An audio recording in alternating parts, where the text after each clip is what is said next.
Okay, आज आपका next chapter है कॉन्ट्रैक्ट अकाउंट।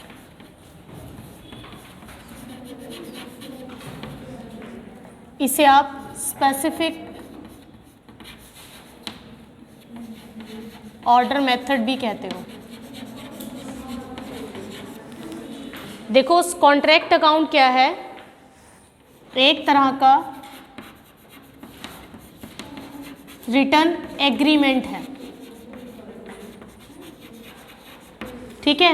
वैसे ये ऑरल भी हो सकता है, बट बड़े बड़े कॉन्ट्रैक्ट होने की वजह से ये एक तरह का रिटर्न एग्रीमेंट है। इसमें दो पार्टीज मतलब टू पार्टीज इन्वॉल्व होती हैं। एक तरफ कॉन्ट्रैक्टी होता है और दूसरी तरफ कॉन्ट्रैक्टर होता है। कॉन्ट्रैक्टी कौन है? जो कॉन्ट्रैक्ट दे रहा है, ठीक है। जैसे मैं हूँ, मैंने अपनी बिल्डिंग बनवानी है, स्कूल कॉलेज या हॉस्पिटल बनवाना है, तो मैंने कॉन्ट्रैक्ट दिया है, तो मैं कॉन्ट्रैक्टी हूँ। कॉन्ट्रैक्टर कौन है? जो उस बिल्डिंग्स को तैयार करेगा। तो दो पार्टीज इसमें इन्वॉल्व होती है और ये एक तरह का रिटर्न एग्रीमेंट है। इन दोनों पार्टीज के बीच में जो कॉन्ट्रैक्ट किया जाता है उसमें कुछ टर्म्स एंड कंडीशंस लिखी जाती है। उस कॉन्ट्रैक्ट को कंप्लीट करने में कुछ टर्म्स एंड कंडीशंस लिखी जाती है, लाइक कि कॉन्ट्रैक्ट का प्लेस क्या होगा, कहाँ पर जाके वो तैयार किया जाएगा, विद इन अ फैक्ट्री होगा या आउटसाइड दी फैक्ट्री होगा। वैसे बड़े बड़े कॉन्ट्रैक्ट्स होती है, बिल्डिंग्स, डैम्स वगैरह, आपको पता है ना कि वो वर्कर जो एम्प्लॉयज़ होते हैं बनाने वाले, वो वहीं आकर रहते जब तक उनका वो कॉन्ट्रैक्ट कंप्लीट नहीं हो जाता। कॉन्ट्रैक्ट का प्लेस क्या होगा, प्राइस क्या होगा, उनमें टर्म्स एंड कंडीशंस क्या होंगी, पेमेंट्स का प्रोसीजर क्या होगा, ये सारी चीज़ें पहले से ही प्री डिफाइंड होती हैं,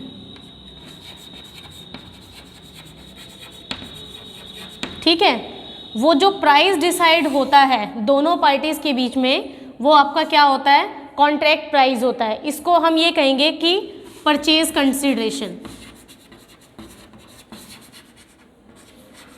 कि काम करने के बदले जो कंसिडरेशन उनको दिया जा रहा है वो क्या है? उसका कॉन्ट्रैक्ट प्राइस है, ठीक। इतना समझ आया? अब कॉन्ट्रैक्टर और कॉन्ट्रैक्टी के बीच में एक रिटर्न एग्रीमेंट हो गया और एक प्राइस भी फिक्स हो गया। और ये जनरली किस में यूज़ होते हैं? डैम्स को बनाने में, स्कूल्स की बिल्डिंग में, कॉलेजेस, ठीक है, हॉस्पिटल्स। तो ये सभी कॉन्ट्रैक्ट्स क्या होते हैं? बिग कॉन्ट्रैक्ट्स होते हैं, मतलब लॉन्ग टर्म के लिए, ठीक है।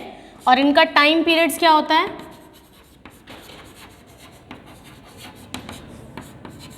More than 1 year.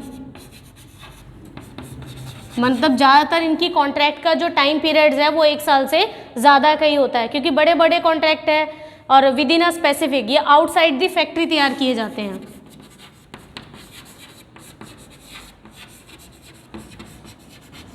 इसको स्पेसिफिक ऑर्डर कोस्टिंग क्यों कहा गया है? क्योंकि ये स्पेसिफिक कंसिडरेशन के साथ तैयार किया जाता है।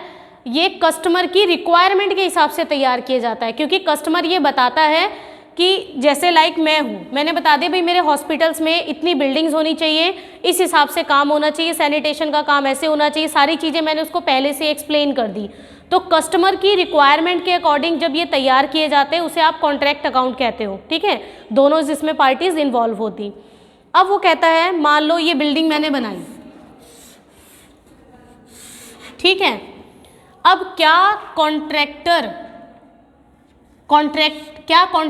कॉन्ट्रैक्टर को फुल अमाउंट की पेमेंट कर देता है? नहीं, वो सिर्फ उतने ही अमाउंट की पेमेंट करता है जितना काम सर्टिफाइड हो चुका है। सपोज करो मेरी ये बिल्डिंग है और इसमें से इतना काम मेरा वर्क सर्टिफाइड हो चुका है, क्योंकि उसने मुझे बिल्डिंग तो बनाकर दे दी। उस बिल्डिंग को बना के देने के बाद मैं सेटिस्फाइड नहीं हुई, मैंने अपने काम को वेरीफाइड कराने के लिए आर्किटेक्ट को बुलाया। आर्किटेक्ट सर्वेयर भी बोलते हैं और स्पेशलिस्ट भी बोलते हैं, मतलब एक्सपर्ट्स भी बोलते हैं, ठीक है। ये आर्किटेक्ट, सर्वेयर और एक्सपर्ट्स आके मेरे काम को सर्टिफाइड करेंगे, और जब वो स्टैंप लगा के एक सर्टिफिकेट इशू कर देते हैं उसे आर्किटेक्ट सर्टिफिकेट्स बोलते हैं। उस आर्किटेक्ट सर्टिफिकेट्स में ये लिखा होता है कि आपको काम 100% दिया गया था, बट कुछ ही काम, मतलब मान लो 80% काम ही सर्टिफाइड हुआ, तो कॉन्ट्रैक्टी कॉन्ट्रैक्टर को कितनी पेमेंट करेगा? 80% ही करेगा जितना काम सर्टिफाइड हो गया। फिर उसने उसमें लिख दिया भी बिजली की फिटिंग सही से नहीं हुई, या और भी जो काम जो दिए हुए थे वो काम सही तरीके से नहीं हुए। तो जो काम नहीं हुए मेरे, ये जो एरिया है ये मेरा क्या कहलाएगा? Work not certified. ठीक है, इतना काम मेरा वर्क नॉट सर्टिफाइड है, मतलब इतना काम मेरा सर्टिफाइड आर्किटेक्ट के द्वारा नहीं हुआ। इसका मतलब कॉन्ट्रैक्टी कॉन्ट्रैक्टर को इस काम की पेमेंट तब तक नहीं करेगा जब तक ये नॉट सर्टिफाइड काम में कन्वर्ट नहीं हो जाता। जैसे ही ये काम सर्टिफाइड में कन्वर्ट हो जाता है तब कॉन्ट्रैक्टी कॉन्ट्रैक्टर को उसकी पेमेंट कर देता है। इसमें क्या होता है, मान लो 80% काम सर्टिफाइड था और 20% नॉट सर्टिफाइड है। ये जो नॉट सर्टिफाइड है इसका मतलब है कि कॉन्ट्रैक्टी ने वो पैसा अपने पास रिटेन करके रख लिया, तब तक रिटेन करके रखा जब तक वो काम सर्टिफाइड नहीं हो जाता। तो रिटेन करने मतलब ये जो 20% पैसा अपने पास रिजर्व करके रखा है, that is called retention money. और ऐसा क्यों किया जाता है? ताकि उस काम को पूरा करवाया जा सके और कॉन्ट्रैक्टर उस कॉन्ट्रैक्ट को छोड़कर ना जाए। ठीक है, तो कई बार 4 मार्क्स में लिखा जाता है right A short note on retention money. तो ये रिटेंशन मनी पूरी बुक में सिर्फ 2 लाइन दे रखी है, तो आप उसी में ही लिखोगे। वर्क सर्टिफाइड नॉट सर्टिफाइड समझा के बता दोगे, जो रिमेनिंग पैसा है नॉट सर्टिफाइड वाला वो रिटेन करके रख लेता है, उसे हम रिटेंशन मनी कहते हैं। अब आर्किटेक्ट ने इसको वेरीफाइड कर दिया, नॉट सर्टिफाइड वाली भी सिचुएशन आ गई, अब रिटेंशन मनी भी हो गई हमारी। ठीक है, अब बात ये आती है, अब 1 बाय 1 इसके फीचर्स करेंगे वरना सारी बात इसी में पूरी हो जाएगी। फीचर्स में वो कह रहा है कि work contract is performed at the contract site, कि यहाँ पर जो कॉन्ट्रैक्ट है वो कॉन्ट्रैक्ट की साइट पर ही जाकर तैयार होते हैं, क्योंकि बड़े बड़े डैम्स बिल्डिंग्स ये घर पर नहीं बन सकती है। ठीक है, सेकेंड बात कहता है ए कॉन्ट्रैक्ट में बी ऑफ लार्ज साइज, इसका पीरियड क्या होता है? More than 1 year. थर्ड कहता है each contract is a separate unit for cost determination. Each contract की का मतलब ये है कि हर एक कॉन्ट्रैक्ट के कॉन्ट्रैक्ट नंबर डाले जाते हैं। मान लो एक तरफ उसी कॉन्ट्रैक्टर ने बिल्डिंग्स बनाने का मतलब स्कूल बनाने का काम ले रखा है, उसी कॉन्ट्रैक्टर ने हॉस्पिटल साथ के साथ बनाने का काम ले रखा है, तो मैं स्कूल्स पर डाल दूंगी यहाँ पर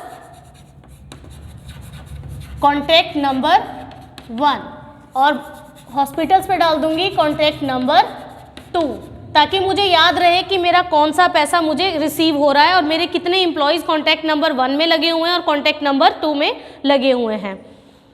फिर कहता है ये कॉन्ट्रैक्ट अकाउंट बनाया क्यों जाता है? कॉन्ट्रैक्ट अकाउंट इसलिए बनाया जाता है ताकि आप टोटल कॉस्ट निकाल सको, आपको ये पता हो कि टोटल कॉस्ट क्या आने वाली है उस स्कूल्स बिल्डिंग्स को बनाने में।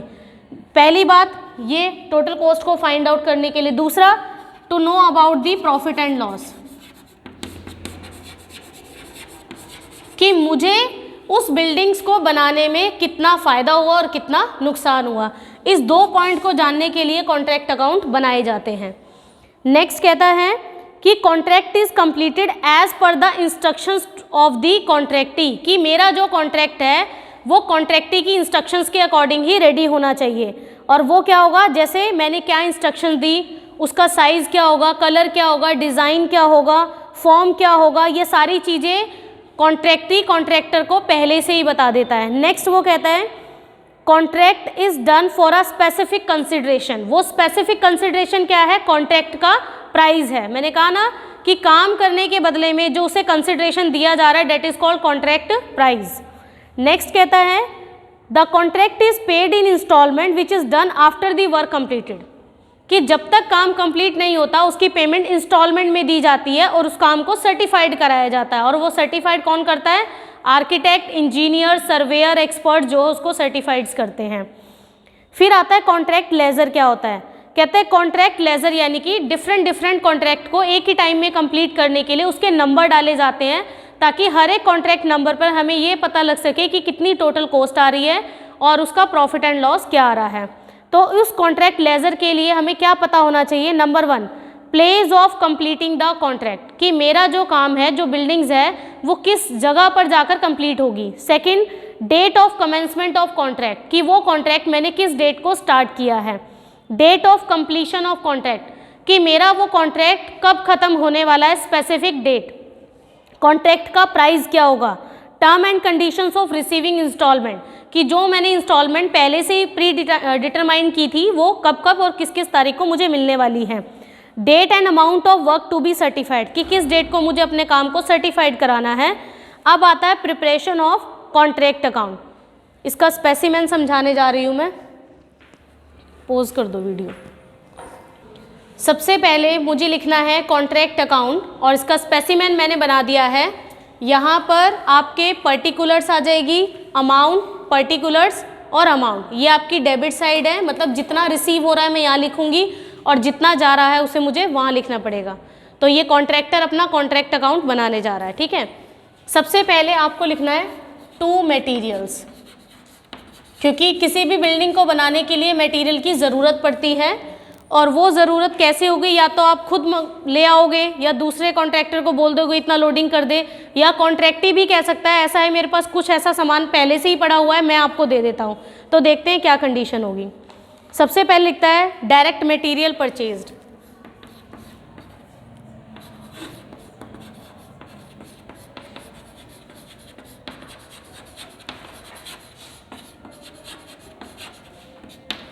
डायरेक्ट मटेरियल परचेज का क्या मतलब है कि कॉन्ट्रैक्टर खुद जाके परचेज कर सकता है, क्योंकि उसे पता है भाई मैंने बिल्डिंग इतने टाइम में मुझे बनाकर देनी है, किस किस चीज़ की रिक्वायरमेंट है वो खुद जाके मार्केट से ले सकता है।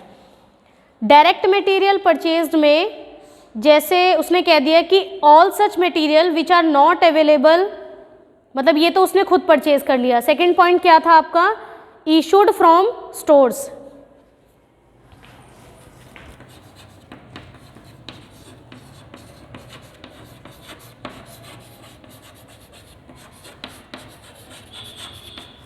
कि किसी स्टोर से अगर आपने मंगवाया है, अपने ही स्टोर में आपकी कुछ चीज़ें अवेलेबल थी तो वो आपने स्टोर से मंगवा ली, वो हमने यहाँ पर लिख दिया। फिर उसके बाद एक और पॉइंट है transferred from other contract, transferred from other contract,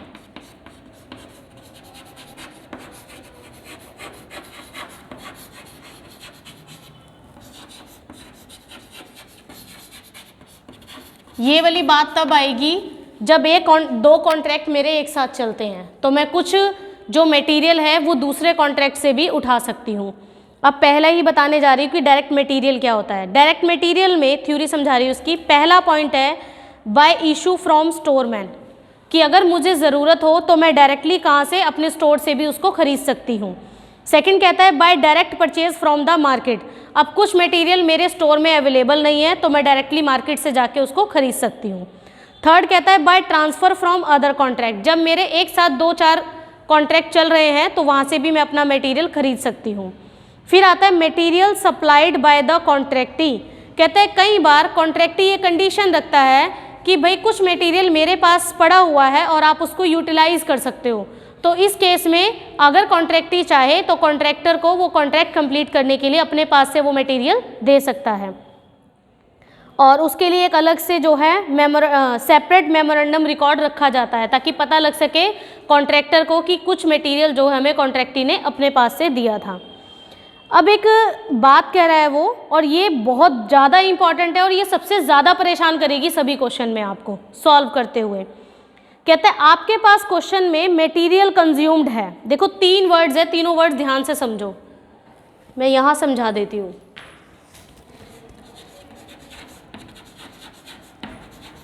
material consumed, suppose करो 5000 का है,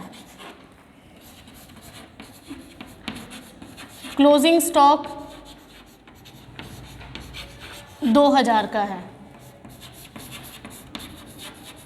मटेरियल परचेज्ड मान लो कितनी भी अमाउंट का है, ठीक है। 3 चीज़ दे रखी है और मुझे तो सिर्फ क्या चाहिए, मटेरियल परचेज चाहिए, कंज्यूम का मेरे पास कोई काम नहीं है। अगर क्वेश्चन में ये नहीं दे रखा आपको, ठीक है, कंज्यूम्ड दे रखा और क्लोजिंग स्टॉक दे रखा है, तब आप क्या करोगे, मटेरियल कंज्यूम्ड में से क्लोजिंग स्टॉक को लेस कर दोगे। जैसे ही लेस कर दोगे आपका मटेरियल परचेज्ड निकल आएगा। लेकिन रूल ये है कि जब आप मटेरियल कंज्यूम्ड में से इसको यहाँ लेस कर दोगे, आपका क्या निकल आया, मटेरियल परचेज निकल आया। तब आपने इसको डेबिट साइड में भी दिखाया क्लोजिंग स्टॉक को माइनस करके, और इसको क्रेडिट साइड में भी दिखाओगे, ठीक है, इस तरह से करके।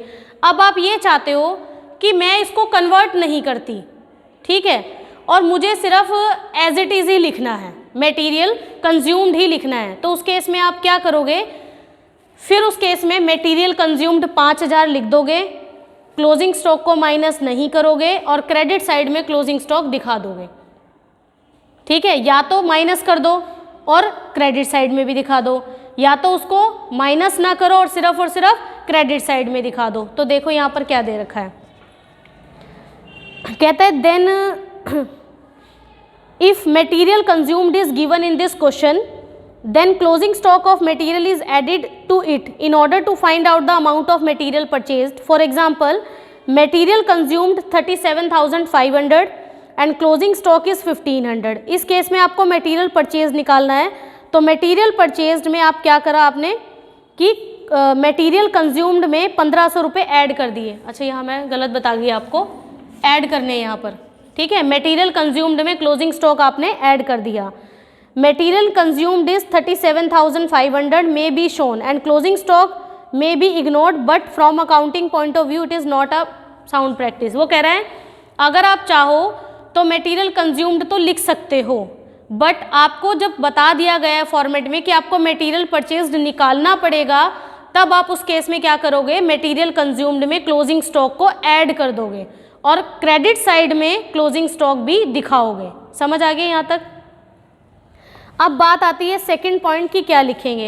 ये क्लियर है परचेज वाला पॉइंट कि मटेरियल परचेज निकालने के लिए कंज्यूम्ड में क्लोजिंग स्टॉक ऐड कर दिया जाता है। अगर क्वेश्चन में कंज्यूम्ड की भी अमाउंट है और मटेरियल परचेज्ड की भी अमाउंट है, तब आपको कंज्यूम्ड को बिल्कुल इग्नोर करना है, तब सीधा मटेरियल परचेज यहाँ लिख देंगे और क्लोजिंग स्टॉक वहाँ दिखा दोगे, ठीक है। अब सेकेंड पॉइंट आता है टू डायरेक्ट वेजेस। अगर कुछ आउटस्टैंडिंग वेजेस होती है तो उसमें प्लस कर देते हैं। अब ये वाला पॉइंट समझो कि डायरेक्ट वेजेस होते क्या हैं। कहते हैं कि generally the cost of labour working, कि लेबर ने जितना काम किया है उसके बदले में जो उसको रेमुनरेशन दी जा रही है, वेजेस या सैलरी दी जा रही है, वो उसके लिए वेजेस है।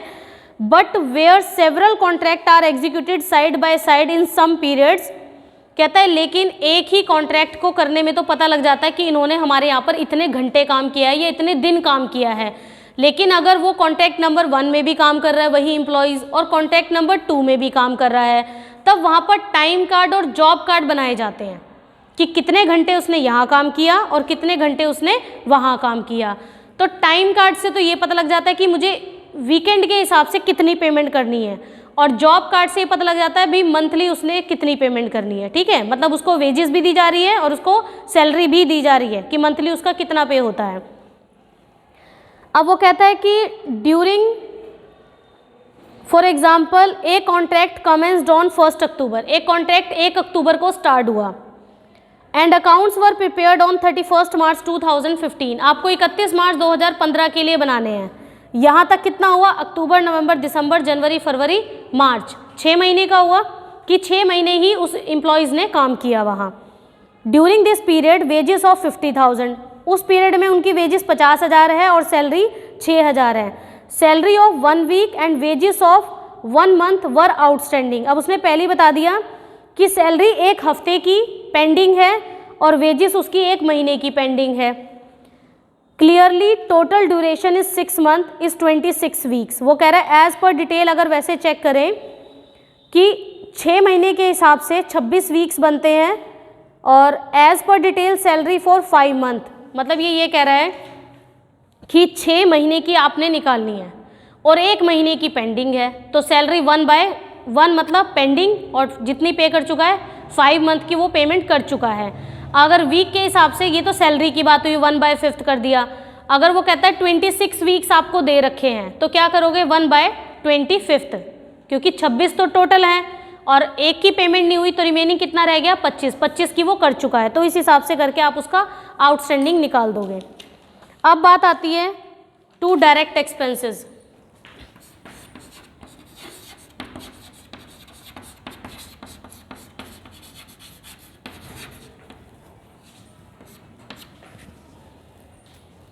यहाँ पर ये कहता है कि for a particular contract are treated as direct expense. Suppose करो कि उस कॉन्ट्रैक्ट बिल्डिंग को बनाने के लिए, आपको पता है ना कि सामान उठाने करने के लिए अब तो मशीन और क्रेन्स का इस्तेमाल किया जाता है, तो हमें प्लांट की ज़रूरत पड़ी। वो प्लांट मैं हायर भी कर सकती हूँ और अपना भी परचेज़ कर सकती हूँ। तो जो प्लांट मैंने किराए पर लिया या अपना ख़रीदा, उस काम को, उस बिल्डिंग को कंप्लीट करने के लिए वो मेरे लिए एक तरह का एक्सपेंस है, ठीक है।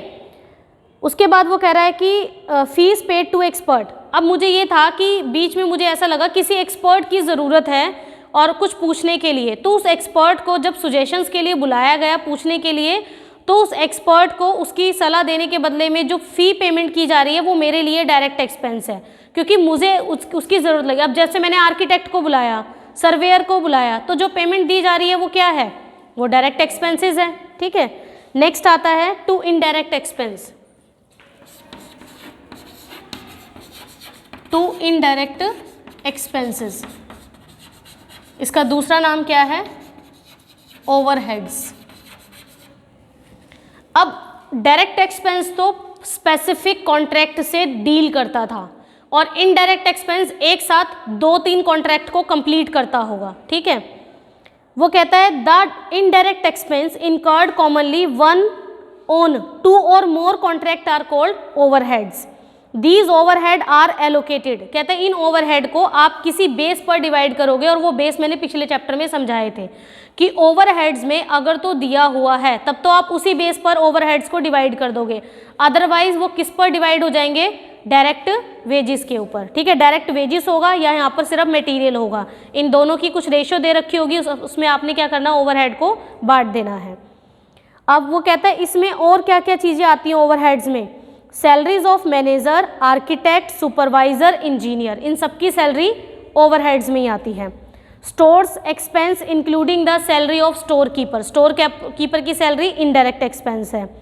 Administration and office expense such as salary of the office staff, stationery, telephone, postage, rent, इन सब के जो खर्चे हैं वो सब इनडायरेक्ट एक्सपेंस में आते हैं। अब आता है next point plant and machinery का, जो कि मोस्ट इम्पॉर्टेंट है। टू प्लांट एंड मशीनरी, इसमें सबसे ज़्यादा पॉइंट इस सभी चैप्टर्स में जो मुश्किल करेगा कॉन्ट्रैक्ट में, वो एक ये पॉइंट है और एक ये पॉइंट है, ठीक है। ये तो मैंने आपको क्लियर कर दिया कि अगर कंज्यूम्ड का परचेज बनाना है तो क्लोजिंग स्टॉक ऐड कर दो और उस साइड भी दिखाना है, अगर दे रखा है फिर तो छेड़ने की ज़रूरत ही नहीं। अब बात आती है प्लांट एंड मशीनरी की। देखो, the nature of the contract being different, सभी कॉन्ट्रैक्ट का जो नेचर है वो अलग अलग होता है। The contractor has to acquire various types of plants, machine, equipment and tools. हर एक कॉन्ट्रैक्ट की अपनी अपनी रिक्वायरमेंट होती है कि कौन से प्लांट, कौन सी मशीन की यूज़ होना है। Out of these plant and machine, some plants and machines are acquired exclusively for a use of specific contract. कहता है मान लो कुछ कॉन्ट्रैक्ट 6 महीने की भी हो सकते हैं, कुछ कॉन्ट्रैक्ट 1 साल से ज़्यादा के भी हो सकते हैं। तो अगर 6 महीने या 3 महीने का ही मेरा कॉन्ट्रैक्ट है तो मैं ये सोचूंगी चलो प्लांट मशीन को या फिर किसी भी इक्विपमेंट को मैं हायर कर लेती हूँ, किराए पर ले लेती हूँ अपना खरीदने से, क्योंकि अगर मान लो मोर देन 1 ईयर है, मैंने खुद परचेज़ कर लिया, हो सकता है वो बीच में भी ख़राब हो जाए, मशीन तो ख़राब हो सकती है और मुझे उसे बीच में बेचना भी पड़ सकता है, दूसरी भी खरीद नहीं सकती है, तो ये सारी सिचुएशन प्लांट एंड मशीनरी में रहेगी। For a specific contract and are use for a longer period of time on such contract. On the other hand, some plant and machine may be used in various contract for a shorter period of time, कि कुछ plant की requirement कम time periods के लिए भी हो सकती है। The treatment of both the types separately, दोनों की अलग अलग हम ट्रांजैक्शंस करेंगे। अब देखो पहला case, in case of specific plant and machine, कि अगर उस प्लांट और मशीन का, टूल्स का किसी स्पेसिफिक पर्पस के लिए ही यूज़ किया जा रहा है, तो क्या होगा? For a specific contract any plant purchased और issued from store which is to be used in a certain contract for a longer period of time, and there is a belief that these plant and machine will be executed during the contract period, then in such cases the contract account is debited with the entire cost of plant and machine in the beginning of the contract। ये कह रहा है कि एक contract मुझे कि उसके में प्लांट एंड मशीनरी की 6 महीने की ज़रूरत थी, मैंने वो खरीद लिया, खरीदने के बाद कॉन्ट्रैक्ट अकाउंट में मैंने कहाँ डाल दिया? डेबिट साइड में डाल दिया, क्योंकि मुझे पता था 3 महीने में कोई मेरी प्लांट और मशीन ख़राब होने वाली नहीं है, क्योंकि जब मैं लेकर आऊँगी तो सोच के ही तो लेकर आऊँगी इतने टाइम वो चलेगी या नहीं। If in between the periods of contract, मान लो इस पीरियड्स में, इस 3 महीने के अंदर, some parts of these plant is sold, कुछ पार्ट उस प्लांट का बेच दिया जाता है या डैमेज हो जाता है, और रिटर्न टू स्टोर, या स्टोर में से मंगवाया था वहाँ वापस भेज दिया जाता है, then the contract account is credited by its cost. तब उसमें क्या होगा? उस प्लांट एंड मशीनरी के कुछ पार्ट जो सेल कर दिया, रिटर्न कर दिया या डैमेज हो गया, उससे उस अकाउंट को क्या कर देंगे? क्रेडिट कर देंगे। तो लिख लेती हूँ मैं पहले यहाँ पर,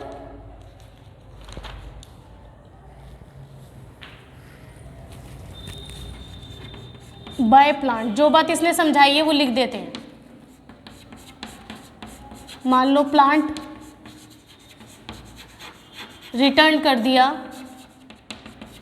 प्लांट सोल्ड कर दिया, या प्लांट डैमेज्ड हो गया, तो वो कहाँ आ जाएंगे? क्रेडिट साइड में। ठीक है,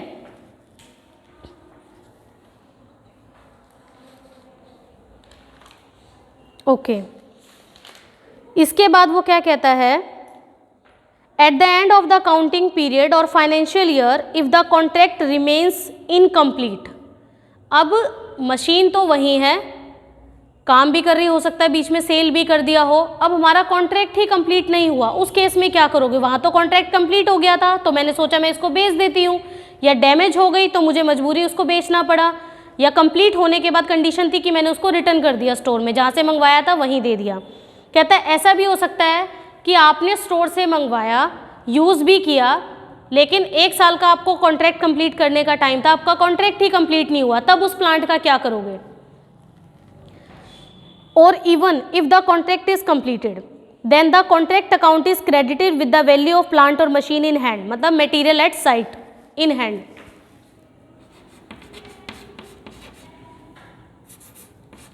प्लांट एट साइट या फिर इन हैंड भी बोल सकते हैं। ये हमारा क्या दिखा रहा है? प्लांट का क्लोजिंग वैल्यू दिखा रहा है। ठीक है, एट साइड मतलब अभी भी पड़ा हुआ है लेकिन कॉन्ट्रैक्ट आपका कंप्लीट नहीं हुआ। The value of plant and machine in hand is generally given और is calculated after charging depreciation from the cost of assets. ऐसा क्यों कहा? क्योंकि प्लांट अगर लास्ट में मेरे पास बची है, इसका मतलब यूज़ तो मैंने कर ली है, कुछ तो घिस ही होगी वो, तो घिसने के बाद उसकी वैल्यू तो कम हुई होगी। तो मशीन की एक्चुअल कॉस्ट क्या थी? लेस डेप्रिसिएशन, जो बचा वो क्या बचा मेरे पास? प्लांट एट साइट बचा। तो इस वैल्यू को कैलकुलेट कैसे करते हैं? देखो फॉर्मूला लिख लो, depreciated value of plant and machine is equal to depreciated value of plant and machine is equal to cost of plant and machine, cost of plant and machine minus bracket start cost of plant and machine sold, मतलब plant sold plus plant damage cost आती रहेगी इनकी, ठीक है, plus depreciation of period, depreciation of period और accounting year bracket close. कि आप कैसे पता लगेगा कि आपका कॉन्ट्रैक्ट इनकम्प्लीट है, अब आपके पास एट साइट पर कितना प्लांट बचा हुआ है, उसके लिए क्या क्या करोगे आप? ओरिजिनल प्लांट एंड मशीनरी मान लो 50,000 रुपये की है, माइनस ब्रैकेट स्टार्ट कितना प्लांट उसमें से आपने बेच दिया है, कितना डैमेज हो चुका है और कितना डेप्रिसिएशन उस पर लग चुका है। सब कुछ घटाने के बाद जो बचेगा वो आपकी क्या होगी, एग्जैक्ट डेप्रिशिएटेड वैल्यू होगी उस प्लांट एंड मशीनरी की। अब ये तो एक स्पेसिफिक प्लांट की बात कर रहा था। अब आता है in case of journal plant and machine. Journal मतलब एक साथ 2-3 कॉन्ट्रैक्ट में उस प्लांट एंड मशीनरी का यूज किया जा रहा है। कहता है showing only the amount of depreciation in contract account. इसमें आपने सिर्फ क्या दिखाना है, डेप्रिशिएटेड वैल्यू दिखानी है कि एक प्लांट पे यूज़ किया, इतने टाइम यूज़ किया, पर्टिकुलर ऐसे लिख देंगे 73 डेज यूज़ किया उसको कॉन्ट्रैक्ट नंबर 1 पे, कॉन्ट्रैक्ट नंबर 2 पे 52 डेज यूज़ किया, ठीक है, और टोटल कितने डेज होते हैं, 365 होते हैं। बस ऐसे करके इस पर कैलकुलेट हो जाएगा। इसमें तो समझ आ गया ना। अब उसने वही ऊपर और नीचे ये दोनों बात समझाई है कि depreciation as per our utilization rate of plant and machinery. As per our मतलब कितने घंटे उस प्लांट एंड मशीनरी को यूज़ किया गया है। एक कॉन्ट्रैक्ट पर 73 डेज यूज़ किया और दूसरे कॉन्ट्रैक्ट पर 52 डेज यूज़ किया, तो मान लो 50,000 की मशीन थी, इंटू 73 अपॉन में 365, ठीक है, कितने परसेंट था, 10% लग गया, तो 10% के हिसाब से लगा देंगे। लेकिन इस सेकंड वाले में कहता है calculation of depreciation by the rate of depreciation. यहाँ पर समझो रेट ऑफ डेप्रिशिएशन क्या है। पर आर का तो आपको समझ आ गया कि 73 डेज वहाँ पर मशीन हुई, अपॉन में 365 कर दिया रेट ऑफ डेप्रिशिएशन। कहते हैं अगर उस परसेंटेज मतलब ऐसे लिखा है 10% पर annum, अगर क्वेश्चन में 10% और ये वर्ड दे दिया पर annum का, तो आपने ये मानकर चलना है, आपने कैलकुलेट करना है भाई कितने टाइम उसको यूज़ किया गया है। मतलब यहाँ पर पीरियड को कंसीडर किया जाएगा, ठीक है। जैसे 73 डेज मैंने उसको यूटिलाइज किया, इस पर मैंने 10% चार्ज कर दिया। कितने महीने मैंने यूज़ किया, 7 महीने या जितने भी महीने, ठीक है। ये अब अगर यहाँ ऐसे लिखा है 10% और साथ में पर annum मेंशन नहीं है, तब आप मान लोगे कि मशीन पूरे साल यूज़ हुई है, सिंपल बात। तब सिर्फ क्या करोगे, 50,000 का 10% कर दोगे। अगर मान लो यही बात पर annum वाले में होती तो क्या करते, 50,000 इंटू 10% और इंटू 7/12, ठीक है। इतनी सिंपल सी बात, वो सेव कर दो।